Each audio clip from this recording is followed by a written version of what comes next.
اللہ کے حبیب صلی اللہ علیہ وسلم کی خدمت میں ایک شخص حاضر ہوا اور اس نے اذن جہاد طلب کیا. حضور میں جہاد پہ جانا چاہتا ہوں, مجھے اجازت مرحمت فرمائے. حضور نے فرمایا احیٌ والدا کا, کیا تیرے والدین زندہ ہیں؟ قالا نعم, عرض کی ہاں حضور میرے والدین زندہ ہیں. قالا ففیہما فجاہد, کہا جا ان کی خدمت کر, یہی تیرا جہاد ہے. ماں باپ کو بلکتا ہوا چھوڑ جائے اور آپ جہاد پہ چلا جائے, ماں فالج میں گری ہوئی ہے اور بیٹا تبلیغی گشت پہ چلا جائے, باپ تڑپ رہا ہے اور بیٹا پیر کی چوکھٹ پہ جھاڑو دیتا پھرے, اللہ راضی نہیں ہوگا. میں سچ کہتا ہوں, اپنے بھی خفا مجھ سے ہیں, بیگانے بھی ناخوش, کہ میں زہر حلاحل کو کبھی کہہ نہ سکا کند. بات وہی کہتا ہوں, سمجھتا ہوں جسے حق, نئے ابلائی مسجد ہوں, نئے تہذیب کا فرزند. محمد عربی صلی اللہ علیہ وسلم سے بڑا پیر کون ہو سکتا ہے؟ لیکن حضرت وہ ویسے کرنی نہیں آ رہے. آقا کریم اپنے بٹن کھولتے ہیں اور کرن کی طرف, یمن کی طرف رخ کر کے لمبی سانسیں لیتے ہیں اور کہا میں رحمان کی خوشبو پا رہا ہوں. ایک دن صحابہ نے پوچھا, بندہ نواز جس کے لیے تڑپتے ہو, جس کی ٹھنڈی ہوائیں آپ کو آ رہی ہیں, وہ آپ کا بڑا پیار کرنے والا ہے. کہا ہاں میرے سے بڑی محبت کرتا ہے. تو کہا پھر اتنی محبت کرتا ہے تو یمن تو دور نہیں ہے, بلال حبش سے آ گیا, سلمان فارس سے آ گیا, سہیب روم سے آ گیا, اور وہ یہاں یمن سے نہیں آ سکا. فرمایا اس کی بوڑھی اور نابینا ماں ہے جس کی خدمت اس کو نہیں آنے دیتی. اللہ اکبر. اب حضرت اویس کرنی نہیں آئے لیکن خیر التابعین کہلائے. آئے نہیں لیکن حضور ان کی یاد میں تڑپ رہے ہیں. اللہ, بلکہ حضور نے فرمایا کہ کوئی جائے اویس بن عامر کو ملے, اور جب ملے تو اس کو کہنا میری امت کی بخشش کی دعا کرے. جو ماں باپ کی خدمت کرتا ہے اس سے ثابت ہوا اس کی دعائیں قبول ہوتی ہیں. میں نے ایک روایت میں پڑھا ہے کہ جو آدمی روزانہ اپنے والدین کے لیے دعا کرے, والدین زندہ ہوں تب بھی, والدین فوت ہو گئے ہوں تب بھی, یہ عادت بنا لے, روزانہ ماں باپ کے لیے دعا کرے, ساری زندگی اس کے رزق میں بے برکتی نہیں آئے گی. اللہ اس کو رزق کی فراوانی عطا کر دے گا. اور جو والدین کے لیے دعا نہیں کرتا اللہ تعالیٰ کی رحمتوں سے محروم ہو جاتا ہے. حضرت ابو ہریرہ رضی اللہ تعالیٰ عنہ جب بھی ہاتھ اٹھاتے تھے تو یہ دعا کرتے تھے, اللہم اغفر لابی ہریرہ ولأمی ولمن استغفر لہما. اے اللہ ابو ہریرہ کو بخش دے, حضرت ابو ہریرہ کی ماں کو بخش دے, اور قیامت تک جو ہم دونوں کے لیے بخشش کی دعا کرے اس کو بھی بخش دے. حضرت امام محمد بن سیرین ایک بزرگ ہوئے تابعی, جب بھی دعا کرتے تھے یہ دعا ضرور کرتے تھے, اے اللہ ابو ہریرہ کی بخشش کر دے. کسی نے کہا کہ تمہیں ابو ہریرہ رضی اللہ تعالیٰ عنہ ان کی ماں سے بڑی ہمدردی ہے. کہا ان سے جو ہمدردی ہونی ہے وہ تو ہونی ہے.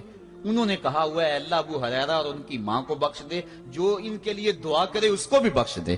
تو میں دعا کر کے اپنی بخشش پکی کر رہا ہوں. تو والدین کے لیے دعا کرنا اللہ کی رحمت کو دعوت دینا ہے. تو فرمایا کہ جاؤ اویس بن عامر کو جانا اور جا کے اس کو میری امت کے لیے دعا کا کہنا.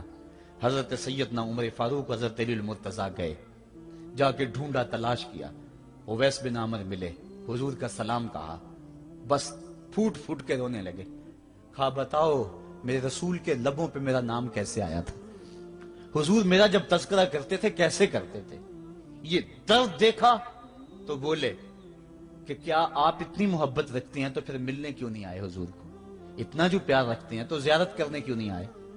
تو حضرت اویس کرنی نے بات کے رخ کو بدلا, کہا تم نے میرے رسول کو دیکھا, تم نے میرے رسول کی زیارت کی ہے؟ کہا ہاں ہم تو صبح و شام وہاں رہے ہیں. کہا پھر بتاؤ حضور کے یہ ابرو جڑے ہوئے تھے یا کھلے ہوئے تھے؟ اب دونوں حیران ہو گئے. کہا تم نے تو دیکھا, میں نے تو دیکھا نہیں, تم بتاؤ نا پھر, میں تو گیا نہیں, مجھے کہتے ہو گیا نہیں, تم بتاؤ حضور کے ابرو جڑے ہوئے تھے یا کھلے ہوئے تھے؟ حیران ہیں. کہا حضور آپ ہی بتلائیے. کہا کوئی دور سے دیکھتا تو جڑے ہوئے نظر آتے, قریب آ کے دیکھتا تو کھلے ہوئے نظر آتے. یہ وہ ہے جو ماں کی خدمت کرتا رہا اور حضور کے دربار میں حاضر نہیں ہو سکا, لیکن حاضری اس کی تھی, وہ جہاں بھی تھا وہ نبی کے قرب میں تھا. تو اس لیے ماں باپ کی خدمت اتنا بڑا وظیفہ ہے. حضرت بایزید بستامی کہتے ہیں میں نے حق معاف کروا لی اپنی ماں سے, کہ ماں تیرے حق ادا کروں یا اللہ کے حق ادا کروں, تو مجھے اپنے حق معاف کر دے, میں اللہ سے اپنے حق معاف کروا لیتا ہوں, اپنی اللہ کو راضی کر لیتا ہوں. جنگلوں میں گھومتے رہے, 12 سال بیت گئے. ایک دن دوبارہ آئے, بستام کی سمت سے گزرے, خیال آیا چلو ماں کو سلام کر جاؤں. तहज्जुद का वक्त था, रात का वक्त था, दरवाजे पे खड़े रह गए कि मेरी माँ सोई होगी, मैंने कभी कोई खिदमत नहीं की माँ की, तो अब उठा के तकलीफ क्यों दूं। सारी रात खड़े रहे। जब तहज्जुद का वक्त गुजरा तो नाली से पानी आया, समझ गए कि मेरी माँ तहज्जुद के लिए उठी है। दरवाजे के करीब हो गए तो माँ ने हाथ उठा लिए, कहा अल्लाह, मेरा बेटा बा यजीद तेरी तलब में निकला हुआ है, मैंने उसे अपने हक माफ कर दिए, तू उसको अपना विसाल अता कर दे। हजरत बा यजीद दरवाजा खटखटाने लगे और माँ के कदमों में लिपट गए और रो के कहने लगे, जिस रब को मैं जंगलों में तलाश करता हूं वो तो रब मेरी माँ के पास है।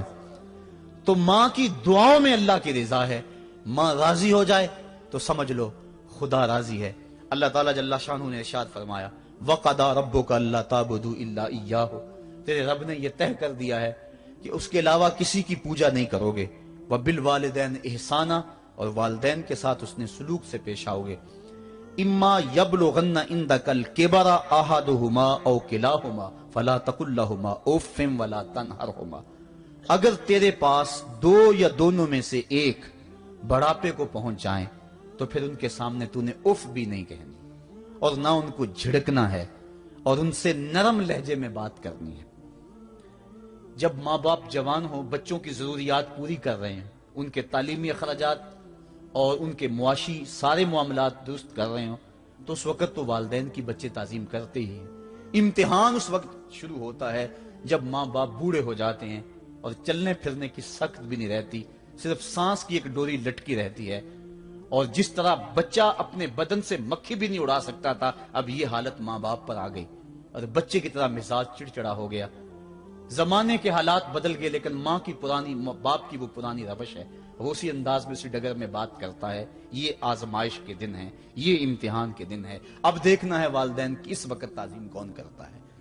फरमाया, इम्मा यबलुगन्ना इंदकल किबरा, अगर तेरे पास वो बढ़ापे को पहुंच जाएं, दोनों पहुंच जाएं, या तेरी खुशकिस्मती कि दोनों में से एक पहुंच जाएं या दोनों पहुंच जाएं, तो फिर उनकी तूने ताजीम करनी है। क्या, कैसे ताजीम करनी है? फला तकुल लहुमा उफ़्फ़िन, तूने उनको उफ भी नहीं कहना। हजरत इमाम फखरुद्दीन राजी के हवाले से मैं आज ही सुबह या गुज़श्ता शब उफ की तशरीहात देख रहा था। उन्होंने 12-13 अकवाल बयान किए हैं, लेकिन 2 कौल फरमाते हैं। उफ ये है कि इंसान के बदन के ऊपर जो शफाफ रहता हो, साफ रहता हो, मट्टी पड़ जाए, रेत का जर्रा पड़ जाए, तो उसको फूंक मार के उसको हटाता है, तो वो फूंक से जो आवाज पैदा होती है उसको अरबी में उफ कहते हैं। तो फिर उफ हर उस चीज के लिए मनकूल हो गया जो नापसंदीदा है। एक तो कौल ये है कि वालिदैन के सामने इस एहतियात से रहो। दूसरी बात, आप फरमाते हैं उफ का मफहूम यह है कि जब माँ बाप बूढ़े हो जाएं तो बोलो बरास चारपाई पे निकल जाता है और इंसान उनको उठा के उनकी खिदमत करता है, सफाई करता है, कपड़े बदलता है। इंसान की तबीयत में जो फितरी नफासत है उसके तहत उसको माँ बाप से जो मकरूह और नापसंदीदा बू आती है उससे वो बचना चाहता है। वो नफरत माँ बाप से नहीं होती, वो नफरत उस बदबू से होती है जो माँ बाप के बदन से या चारपाई से या कपड़ों से उठ रही है। तो बंदा अपने जो है वो नाक पे कपड़ा रख लेता है उस बदबू से बचने के लिए। तो उफ के मफहूम को बयान करते हुए हजरत इमाम राजी कहते हैं कि इंसान को इस बात से भी रोका गया है कि तू अपने नाक पे कपड़ा रख के अगर उनको सफाई कर रहा होगा तो माँ बाप के नाजुक दिल पे कहीं ये बोझ ना आ जाए कि मेरा बेटा मुझसे नफरत कर रहा है। इसलिए वालिदैन की ताजीम का आलम यह है कि तू खुले नाक से उनकी खिदमत करे और वो बदबू सहता रहे और अपने नाक के ऊपर कपड़ा भी न रखे कि तेरे माँ और तेरे बाप के दिल के अंदर इतना खलाल और मलाल भी पैदा ना हो। यह है उफ का जुमरा।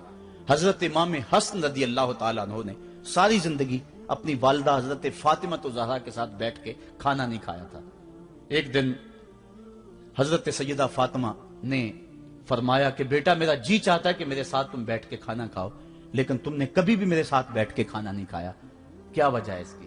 तो हजरत इमाम हसन फरमाने लगे, अर्ज करने लगे, अम्मी मैं इस डर से आपके पास बैठ के खाना नहीं खाता कि कहीं किसी लुकमे की तरफ आपकी नजर बढ़ जाए और मैं अदमे आगही की वजह से अपने हाथ को उस लुकमे के पे डाल लूं और ना जान सकूं कि इस लुकमे को उठाने का इरादा मेरी मां के दिल में पैदा हो चुका है और मैं अल्लाह की रहमतों से महरूम हो जाऊं, इस डर से मैं आपके साथ बैठ के खाना नहीं खाया करता। यानी मां बाप की ताजीम का आलम यह है, उफ तक ना कहो। हजरत सईद इब्न मुसय्यब रदी अल्लाह ताला अन्हु जलीलुल कदर ताबी हैं, वो फरमाते हैं कि वालिदैन के सामने बेटे की हालत क्या होनी चाहिए। वो फरमाते हैं जिस तरह भागा हुआ गुलाम पकड़ा जाए और उसको पकड़ के जो है वो आका के सामने पेश कर दिया जाए, तो उस भागे हुए गुलाम को पकड़ के जब आका के सामने पेश कर दिया जाए तो जो हालत उस गुलाम की होती है, बेटे की हालत ये मां बाप के सामने होनी चाहिए।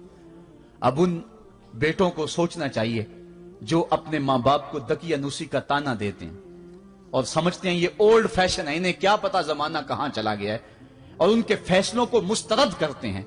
उलमा ने इस बात को तफसील के साथ बयान किया है कि शरीयत के जो कतई ज़ाब्ते हैं, उन ज़ाब्तों और उन कवानीन को और उन